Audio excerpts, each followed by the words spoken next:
Dear ladies and gentlemen, Assalamu alaikum wa rahmatullah.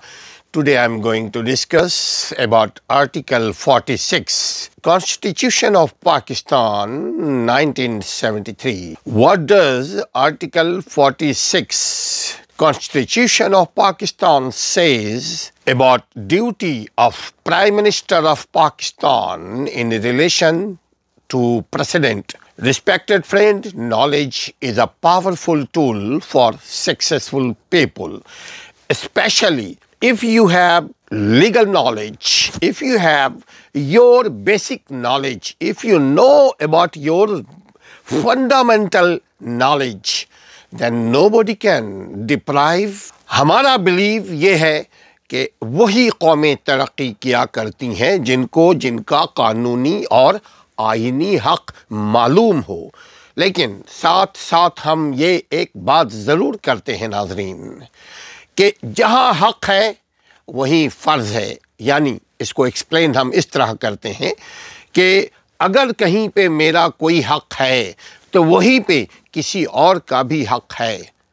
جو ہی کسی اور کا حق اگر ہم سے وابستہ ہو جائے تو ہمارا فرض ہے کہ ہم اس کے حق کو ادا کریں. جب ہم دوسروں کے حق کا خیال رکھیں گے، ہمارا حق کا خیال ہمارا کریٹر رکھے گا، ہمارا سسٹینر رکھے گا، ہمارا رب رکھے گا، ہمارا اللہ رکھے گا.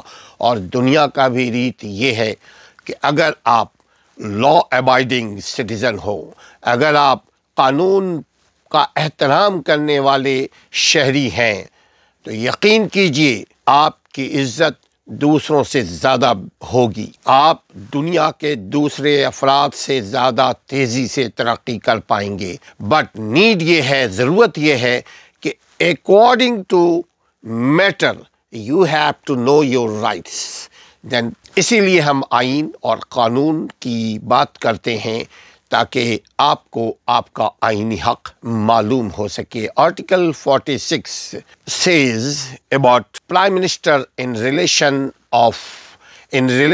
to President، یعنی صدر سے متعلق وزیر اعظم کے فرائض، رسپانسبلٹی، ڈیوٹی.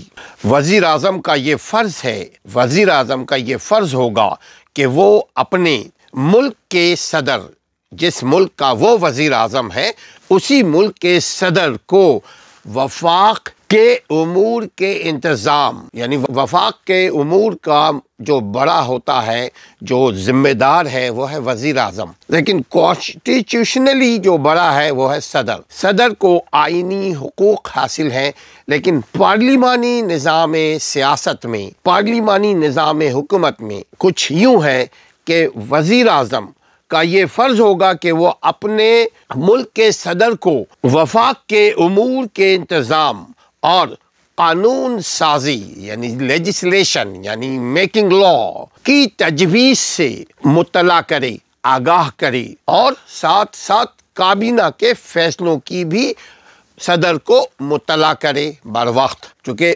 چین ہے ایک دوسرے کے ساتھ.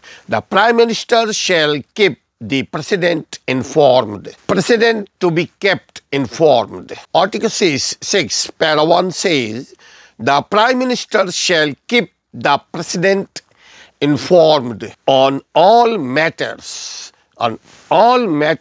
in internal and foreign, internal and external matter policies, and on legislative proposal the federal government intends to bring before Majlis-e-Shura, that's called parliament, because we have parliament system, we don't have presidential system.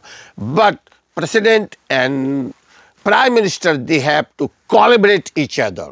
Then any democratic, parliamentary democratic country can survive, can rule, can drive, can success, can do something, can achieve something. 46 کا ہی پیرا be پھر کہتا ہے وفاق کے امور کے انتظام اور قانون سازی کی تجویزوں سے متعلق ایسی اطلاعات فراہم کرے جو صدر طلب کرے، جو صدر جن چیزوں کی ڈیمانڈ کرے، جو مانگے، یا جو بھی آپ کے پارلیمنٹ میں ہے، جو آپ کے اسمبلیز میں جو کچھ ہو رہا ہے، اس کا آپ صدر کو اطلاع بھی دیں گے، اور صدر کے ایما پر، یعنی صدر کی مرضی پر، صدر کی انسٹیگیشن پر، صدر کے ایما پر کابینہ یعنی جو اسمبلی ہے کہ غور کے لیے کوئی ایسا معاملہ پیش کرے جس سے متعلق وزیر اعظم یا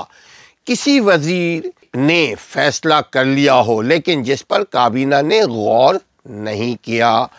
دوبارہ دہراتا ہوں، صدر کے ایما پر کابینہ کے غور کے لیے کوئی ایسا معاملہ پیش کرے جس سے متعلق وزیر اعظم یا کسی وزیر نے فیصلہ کر لیا ہو لیکن جس پر کابینہ نے ابھی تک غور نہیں کیا۔ یہ عموماً تھرڈ ورلڈ کنٹریز کا المیہ ہے۔ آپ دیکھ لیجئے کہ کوئی کچھ بولتا ہے، کوئی کچھ بولتا ہے، سمجھ میں نہیں آتا کہ پالیسی کیا ہے، کنٹری کی پالیسی کیا ہے۔ ہر منسٹر اپنی بولی آپ بولتے ہیں، نہ صرف پاکستان میں بلکہ بر صغیر میں یہی حال ہے۔ So respected friend, if you are new to this channel, please share and subscribe and have a nice day. I will say again, knowledge is a powerful tool for successful people. وہی قومیں ترقی کیا کرتی ہیں جن کو جن کا حق معلوم ہو، جن کو جن کا آئینی اور قانونی حقوق معلوم ہو۔ اپنے حقوق سے آگہی کے لیے ہمارے چینل سے جڑے رہیے، اپنا اور ہمارے چینل کا خیال رکھیے۔ السلام علیکم ورحمۃ اللہ۔